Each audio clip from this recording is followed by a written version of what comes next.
Hello, my name is LoG and welcome to another edition of LoG Tracks. Today's track will be in the category called changing, meaning if you want to sound your best, you're going to have to change with the chords as they do. Let's first listen to what this track sounds like.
In the past, I've done lessons about a concept called a setup chord, which is a chord that you will play to prepare your ears for the next chord.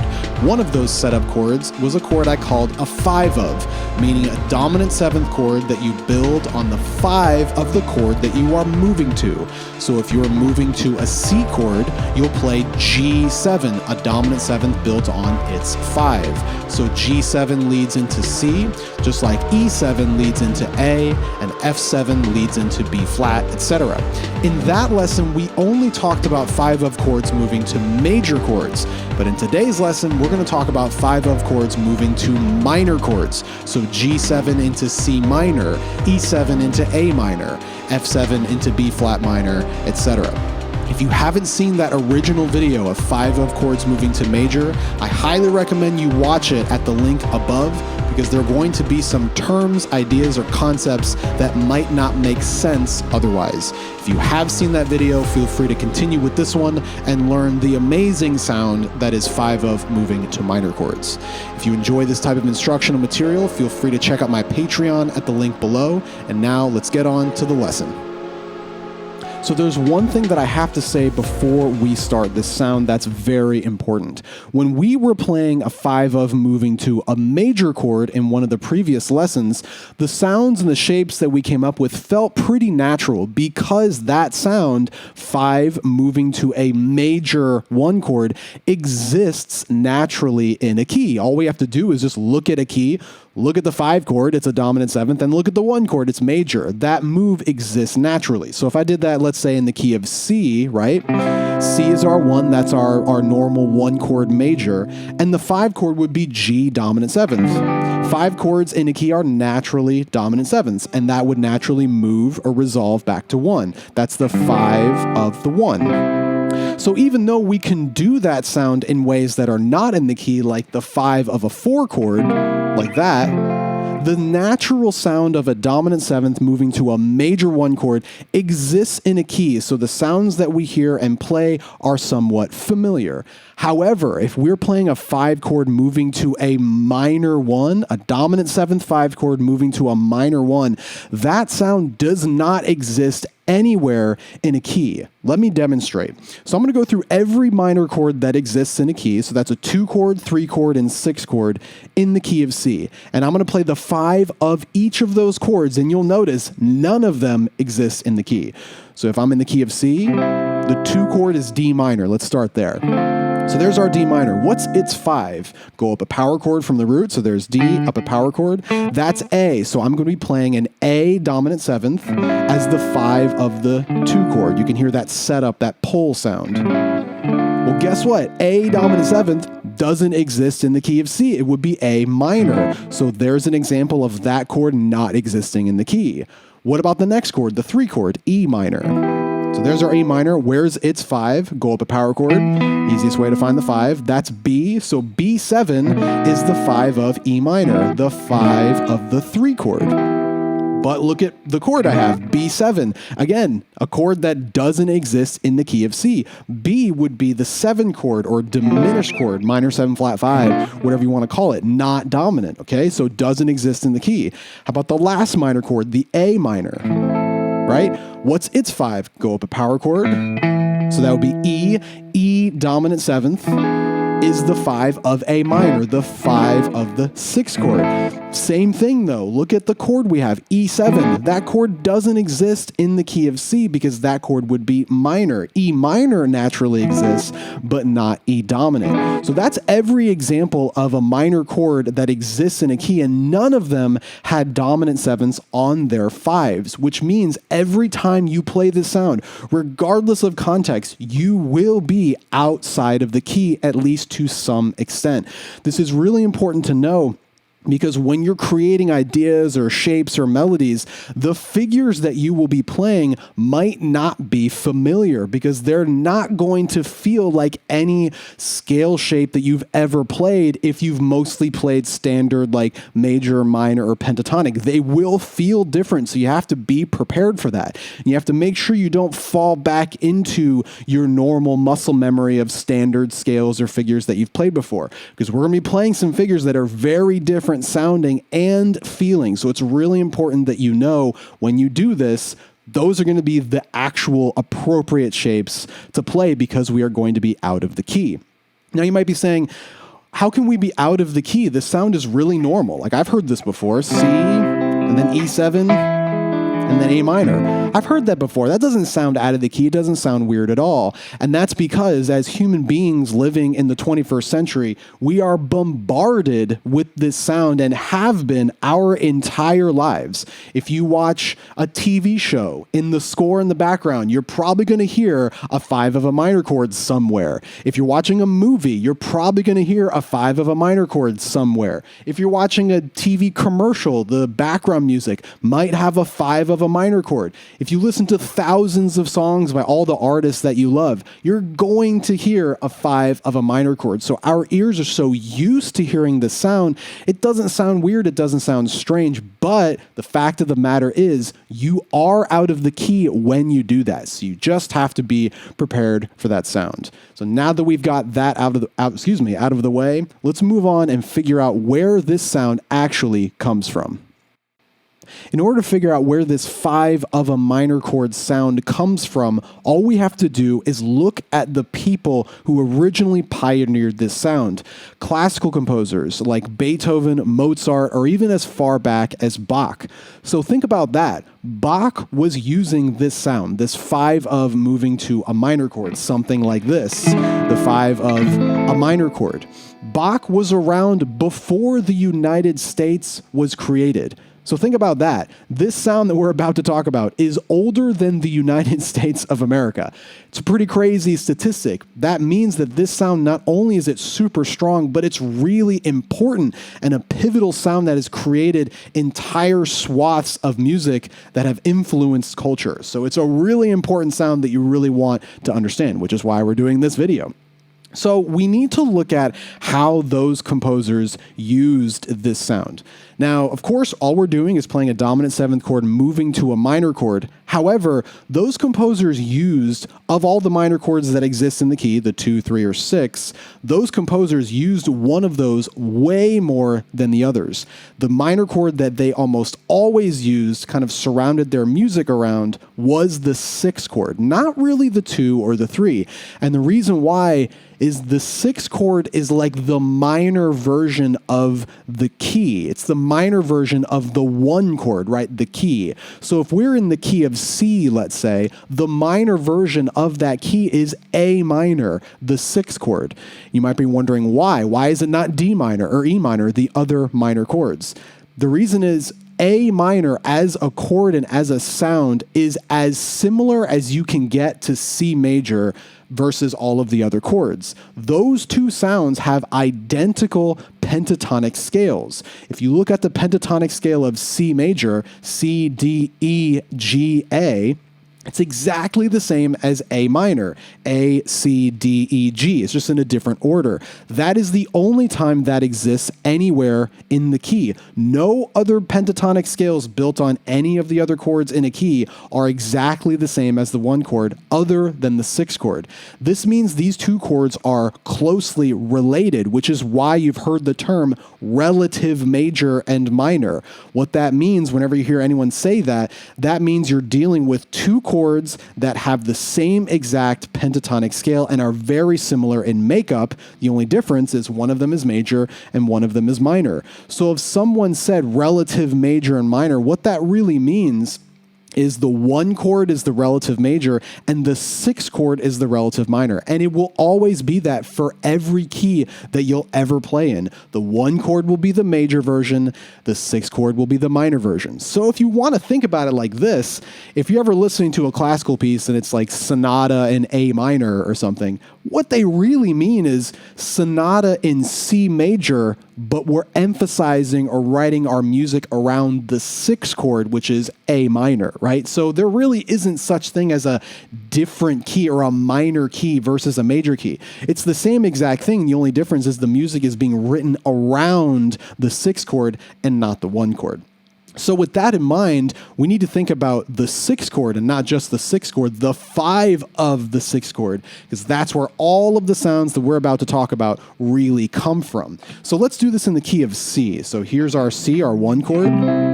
The sixth chord would be A minor. This is the relative major. This is the relative minor, the sixth chord. It's 5. A minor's 5 is E dominant 7. Just go up to the 5, up a power chord, dominant 7. Right? So the 5 of 6 would be E7 moving to A minor. So if we wanted to play some things over that sound, maybe play a melody or a lick or something like that, we can simply play the arpeggio of that E major or E dominant 7 chord, something like this, and then eventually resolve to the A minor. A really great example of that is actually a Beethoven piece called Für Elise. I think that's how you pronounce it. That's really common, sounds like this. Right, there's your A minor. What happens next? I actually don't know if that's the melody, but it's something like that. What is this chord? That's the E major, the 5 of, and then what does it do? Moves back to A minor. It's probably not that voicing, but you understand how it sounds. Right? There's our 5 of, that's the E, and then we eventually resolve to A minor. So that's the simplest approach. We're just literally playing chord tones only during that 5 of, during that E7, right? We just simply play 1, 3, 5, flat 7, and then 1. What would those notes be? That would be E, G sharp, B, and then D of the E chord, right? The G sharp being the note that's out of the key. Why? Because that's the leading tone. We talked about that in the other lesson, leading into the A to give you that setup sound, that pull. Okay, that's great. We can definitely get a lot of material out of that, just simply playing the chord tones. But what happens if we want to get more sounds out of this, not just the chord tones? What about other notes? Like, we're only playing 1, 3, 5, 7 right there. What about maybe a 2 or a 4 or a 6? What about those other notes?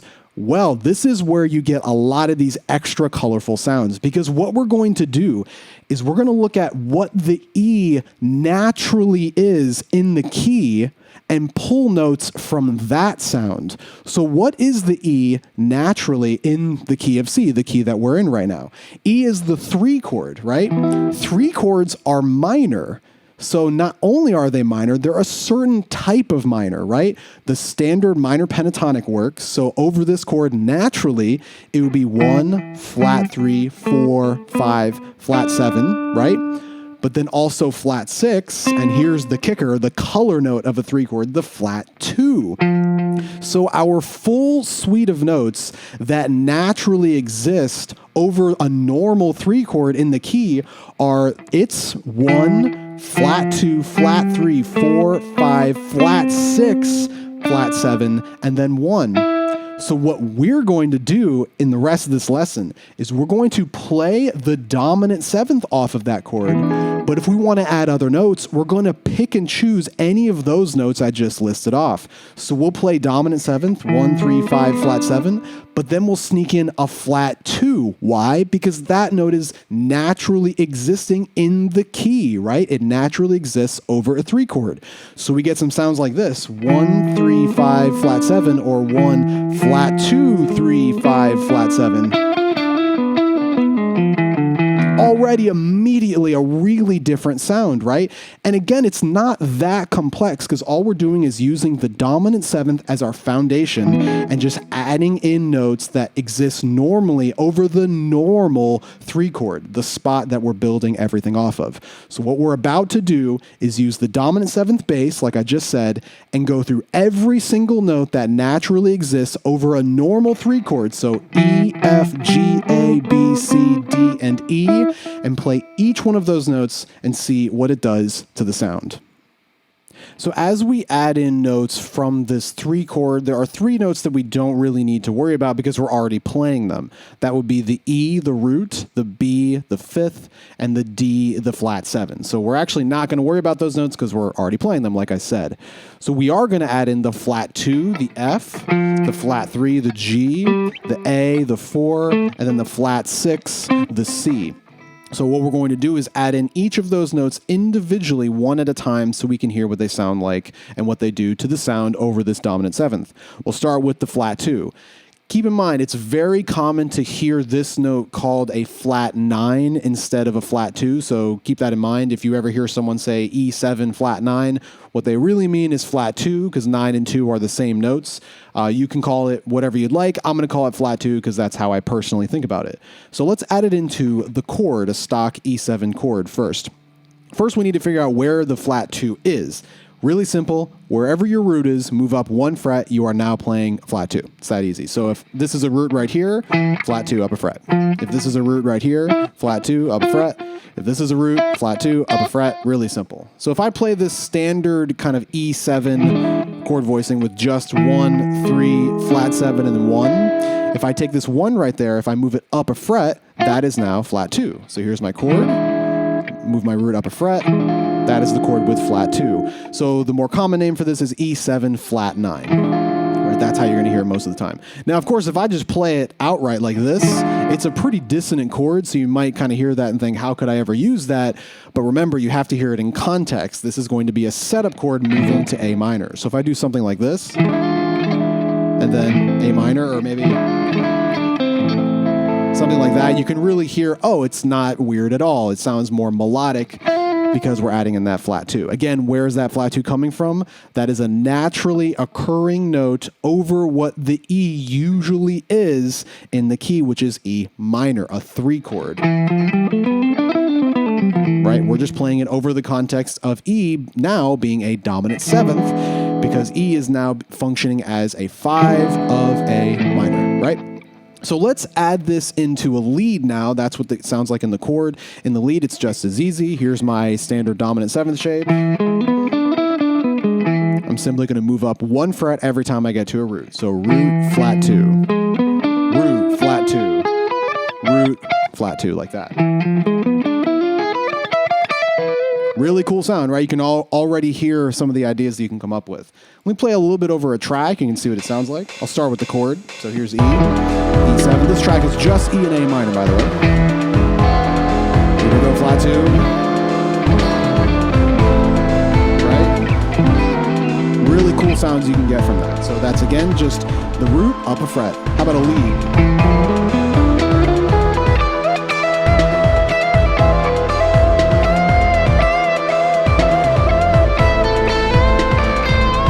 Right, so what did I do right there? That was me just doing this bend over and over again. That's me bending root up to flat 2, bringing it back, etc. All inside of that dominant seventh context. You can get a lot of really cool stuff, like get some weird kind of interval jumps. Like that. Again, everything I just played right there was just E7, E dominant seventh, with 1 extra note, and that was the flat 2. Where's the flat 2 located? Up a fret from the root, always, so pretty easy. Next note that we can add in is going to be the flat 3, the G. Very similar to the flat 2, there's often another name for this, and the name is actually not flat 3. Most people will call this sharp 2 or sharp 9. All of those names, flat 3, sharp 2, sharp 9, they're literally the same note. They're all G in this context. But, you know, when you start dealing with some of these added tone chords, the names can get weird. But the most common name for this is going to be sharp 9. So I'll show you kind of what I mean. If this is root, where's my 3? 1, 2, 3. Where's flat 3? Back a fret. G, right? If this is E, where's 2? Right there. This is 2 or 9. Up a fret is sharp 2, sharp 9. Still G, right? So whatever you want to call it, continue like that. Let's add it into the chord. So here's my normal E, right? There's my root on top. If I want to add in that note on the B string, just like I did the flat 2, it's simply going to be up here, up 1, 2, 3 frets. That's my G, that's my flat 3, or a sharp 9 if you want to call it. Let's add that into the chord. Here's my normal dominant 7th with the pinky. Guarantee you've played this chord before. It's extremely popular. If you've ever played something like Purple Haze,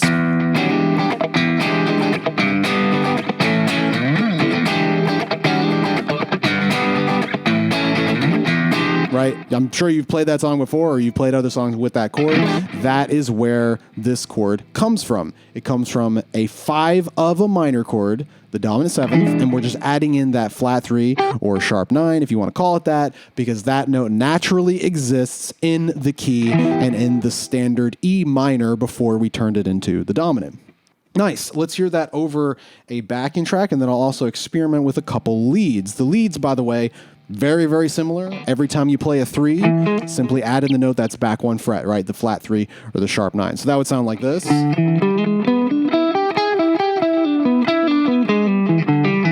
Right, almost sounds minor because we have our normal 3 and our flat 3 happening at the same time. Speaking of that, it's actually very interesting that the jazz and rock and kind of modern music world will call this E7 sharp 9, like I just mentioned, but the classical world will often call these chords split third chords, meaning they have both thirds, right? You have a normal 3 and a flat 3 at the same time. Again, different names for the exact same sound. Let's see what this sounds like over the track. Same track, E and A only. Here's the E7. Here's that E7 with the sharp 9. How about with both flat 9? So you see the melodies that can be created when you just dance around between those two altered notes, or those two different notes. Here's the E7.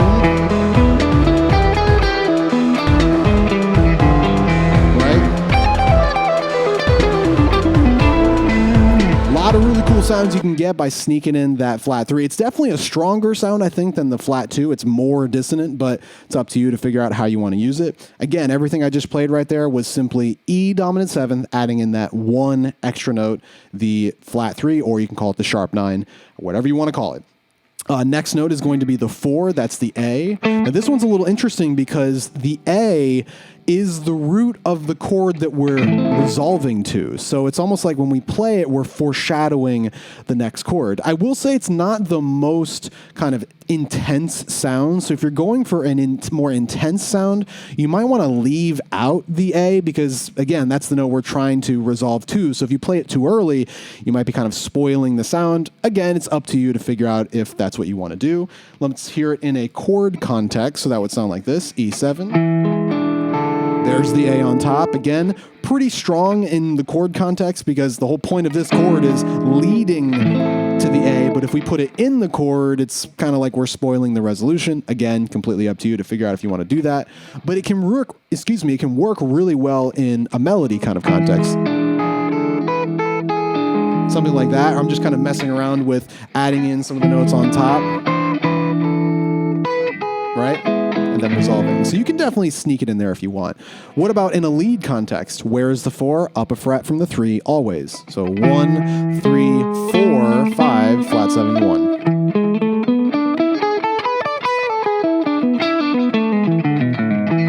Sounds more kind of major, and that's because this figure naturally exists in a major 5-1 or a 5 of a major chord. So if you're already playing this sound, you can kind of use it over this, and it works pretty well. You can try something like this, maybe.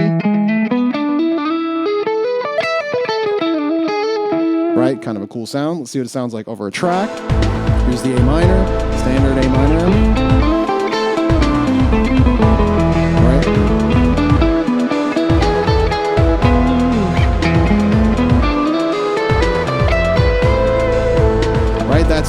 me just playing E dominant seventh, adding in the 4, that single note, and get some pretty cool sounds.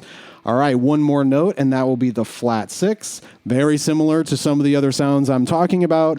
Even though it is flat 6, that is the note. Most people will call this note sharp 5, right? Because that's where it is. If I play 1, 3, 5, the flat 6 is up a fret from the 5, so it feels like a sharp 5. People will often call it that if they play figures where they do not play a 5. Like if they just go 1, 3, skip the 5 and go right to this flat 6. Oftentimes in that context, they will call it a sharp 5. Again, call it whatever you want. It's just different names for the same note. The main goal here is not naming things. The main goal is using these sounds, recognizing what they do to the sound, and getting some cool ideas out of it. So let's try this with a chord. So I'm going to play it. I suppose I can probably do it right here. I'll do it a couple spots. So here's my E7, same shape I've been using this whole time. 1, 3, flat 7. And then my flat 6 is up here on the high E string, so I can sneak in the note there. Right? Very pretty. I'm a big fan of that one. It's kind of mysterious, kind of eyebrow raising, right? And you resolve maybe something like that. Here's another version of that where that note is deeper in the voicing. There's our standard dominant seventh, 1, 5, flat 7, 3, that voicing. I'm going to take my 5 and move it up a fret, adding in the flat 6 or sharp 5, however you want to think about it. Right? How about I do both of them? So 1, 5, flat 6, 1 right there. Get another finger, add in a flat 7 somewhere, right? You can do that. Very cool sound, right? This is an E major chord, 1, 5, and 3, with the flat 6 or sharp 5. Again, all of these sounds exist over a 5 of moving to a minor chord because we have the flat 6, which naturally is in the key. The flat 6, by the way, is C. That's the root of the whole key. So, of course, that's a normal note we can play. But in the context of a dominant, that's where we get these real intense, crazy, not crazy, but fancy sounds, right? In the lead, it's a very similar idea. The flat 6 is up 1 fret from the 5. So 1, 3, 5, flat 7 becomes 1, 3, 5, flat 6 or sharp 5, flat 7. Right? Maybe something like, play that a little better.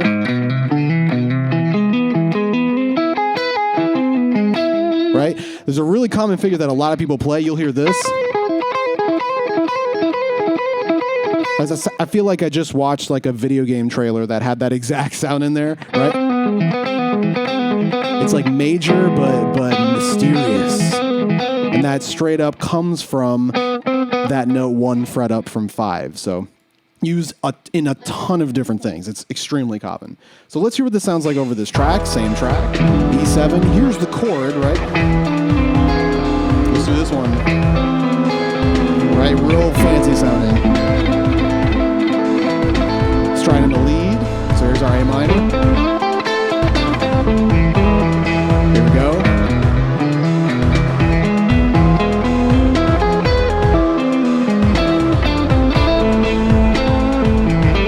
Let's try maybe that little notey one I was doing earlier.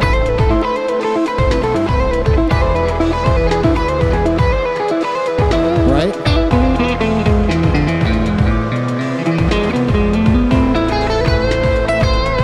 A lot of really cool stuff, again, that you can get with that. Again, what am I doing? E dominant seventh, only adding in that 1 extra note. So I haven't even been mixing them at all. I haven't been like playing the flat 2 and the flat 3 or the flat 6 and the 4 or whatever. I haven't even done that. I'm only playing the single note. So you can see how strong these sounds are when you just focus on one of those little additional notes at a time. Of course, you can mix and match however you want. Like if I want to play flat 2 and flat 3, you know, you can kind of get that sort of sound, or maybe 4 and flat 6 or sharp 5, whatever you want to call it. Right? Again, a lot of cool sounds. How about like flat 2, 4, and flat 6? Maybe like...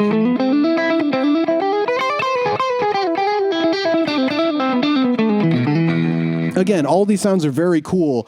But one thing I do want to say in regards to this is there are going to be scales that maybe you already play or scales that people talk about that achieve these sounds. Like you've probably heard of a scale called harmonic minor or a scale called Phrygian major or whatever.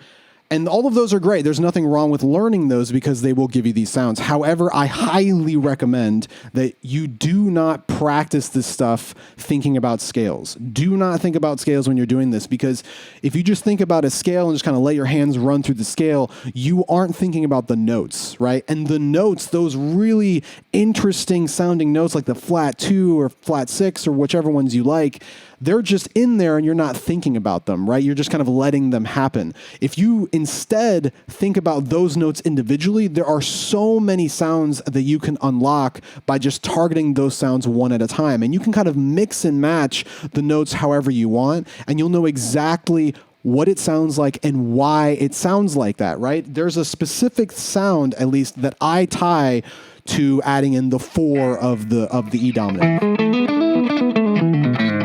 Right? So if I want that sound, all I need to do is think E dominant, add in the 4. Bam, I'm done. There is a specific sound that I think of when I'm adding in that sharp 5 or flat 6. Right? That's a cool sound that if I want that sound, I immediately hear, oh, I'm just going to add in that one note, the sharp 5 or the flat 6. It's the same for all of the notes. So if you want to have access to all these different sounds, I highly recommend that you just think of the E dominant 7th core sound and then add in the notes one at a time, or maybe 2 at a time or whatever, instead of just thinking about, I'm going to play this scale because I know it works, right? Scales are fine, but you shouldn't really think about them because they won't give you access to specific sounds. But if you think about adding in one note at a time like this, you will have access to them, and you'll have access to a whole bunch of different sounds that you might not realize that you have if you're just simply playing a blanket scale that covers everything. So again, you don't necessarily have to do that. That's a method that I like, that I think works for me. Proceed however you would like.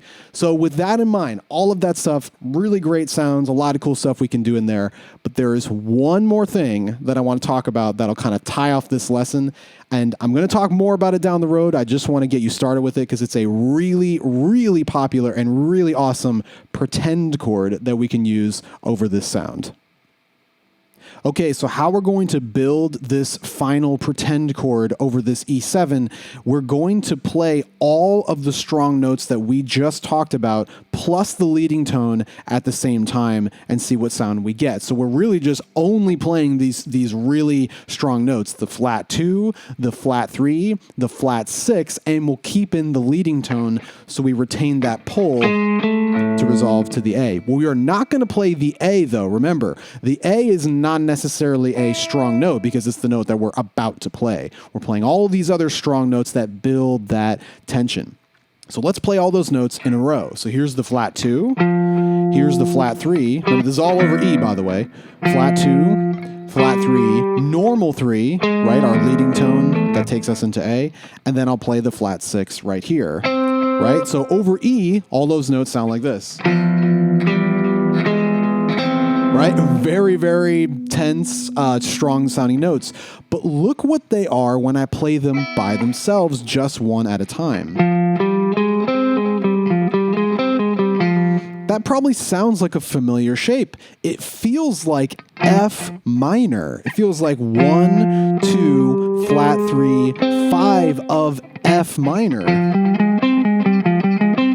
Right? It feels like a normal kind of minor shape. I even have like a minor arpeggio in there if I just play the F, the A flat, or the G sharp, and the C. So that means inside of the sound that we just learned, this E7 plus all of these other notes, the 5 of a minor chord sound, lives an F minor triad. So we can just straight up play an F minor on top of that. And we can sneak in the 2, right? So all of this during the E dominant 7th. So that's the chord that's happening, right? Any of the additional notes added. And we can, instead of thinking E7 and adding in the notes, which is still great to do, we can pretend that it's actually an F minor chord and we can play an F minor arpeggio. Let's see what that sounds like. I'm literally going to play only an F minor arpeggio, nothing else. Here comes the E7 right here. So this is the normal chord. Watch this, F minor arpeggio. So here's the F.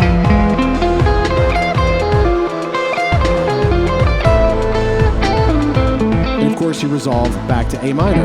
I'll do that one more time. I'm gonna sneak it into the dominant 7th. Watch this, E7, E7, F minor.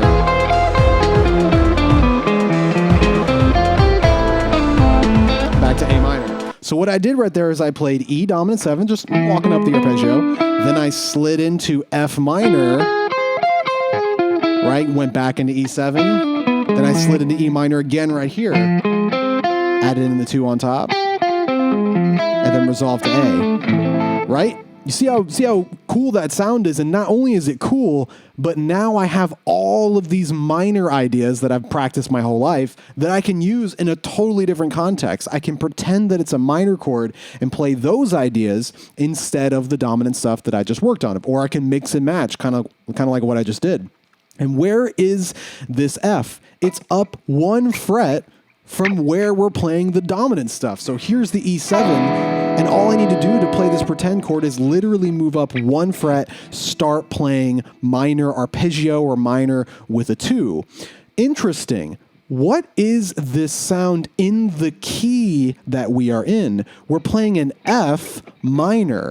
What is F minor in the key that we are in? Remember, the key that we're really in is C, right? We're just kind of emphasizing the 6th chord, making it sound like it's in the key of the 6th chord. So we're in the key of C. What is an F minor in the key of C? 1, 2, 3, 4. It is a minor 4 chord. Well, if you watched my last lesson that I just did, the whole lesson was on playing a minor 4.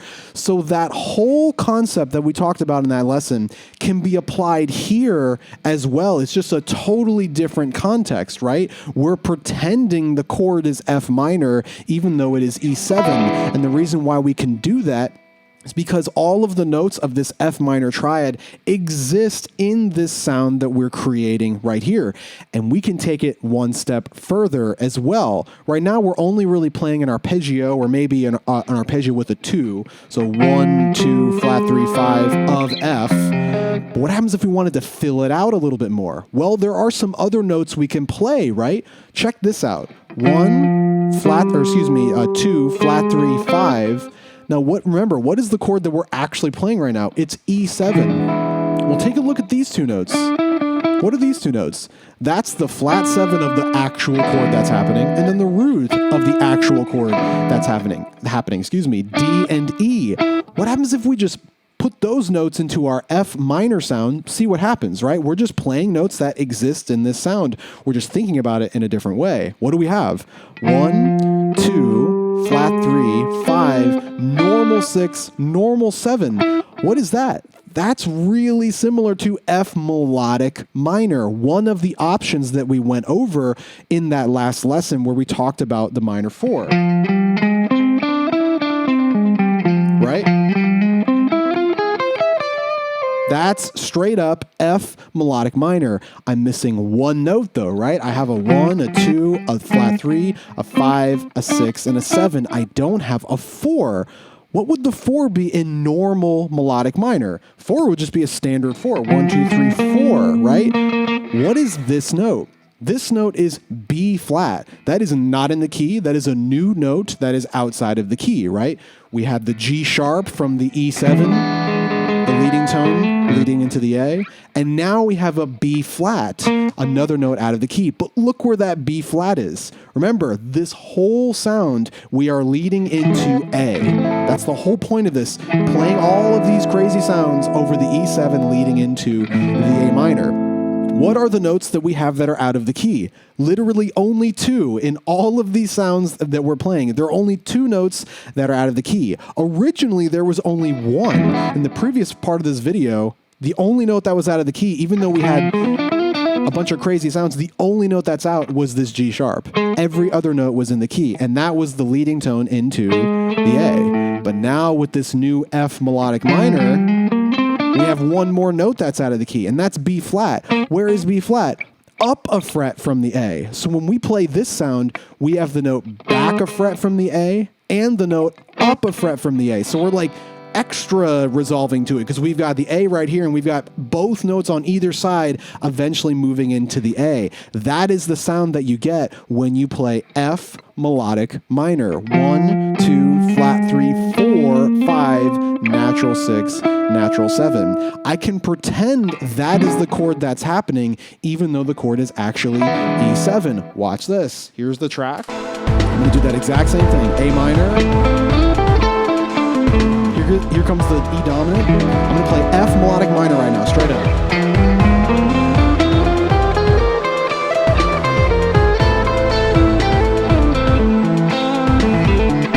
Of course, you just have to make sure you resolve properly. Notice what I did right there. How I resolved is I played this note, the B flat, the note ahead of the A, the G sharp, the note back from the A, and then the A. So I'm playing both notes next to the A and then resolving. It makes that resolution extra strong. There are so many really awesome ideas in this sound. I'm not going to talk about it right now because I could do a whole other video on this, but I wanted to just get this sound into your hands a little bit so you can experiment with it. If you're not comfortable with melodic minor as a sound yet, straight up just do like F minor triad and that's it. Start with F minor. Simple. Just something like that, or sneak in the 2 and mess with that sound during the E7. Again, how are we finding the sound? Whatever our setup chord is, in this case it's E, we move up 1 fret, start playing minor, right on that 1 fret up. This works for every single 5 of to a minor. So let's say my minor chord is C minor, totally different chord, right? C minor. The 5 of that is G dominant. If I want to do this pretend chord, there's my G, go up 1 fret, start playing minor. And resolve to C, right? It's that easy. You move up a fret, start playing minor. Why does this sound work? Because all of those notes of that minor triad live inside of this 5 of minor, which is the dominant 7th, plus all of the extra notes that come from the normal key that you are in, right? And then once you're comfortable with that standard triad sound, then you can start adding in some of the other notes. You can start to add in the rest of the notes to fill out the melodic minor sound, and you can get so many really colorful ideas. And again, why is this a great idea? If you've been practicing a bunch of minor sounds or a bunch of melodic minor sounds, now you can use them in a totally different context, and it won't sound like you're playing, a minor sound because the context is dominant 7th, right? You're pretending that that's the sound, and that gives you so many more ideas without having to learn a whole bunch of new stuff. So that's another approach that you can use. Let me play this a little bit over the track. I'm gonna do something really simple. Here's our A minor. There's the E. Watch this. I'm just gonna play F minor.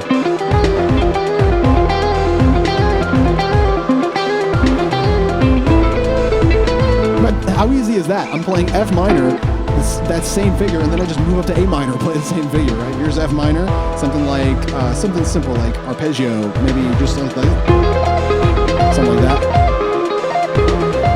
A minor.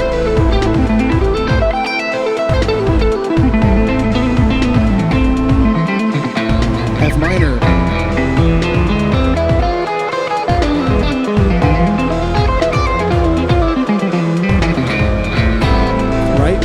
Sound. Everything I did right there was simply inside of that F melodic minor sound. If I want to play F minor straight up, sure. If I want to play F minor with a 6, sure. How about F minor with a natural 7?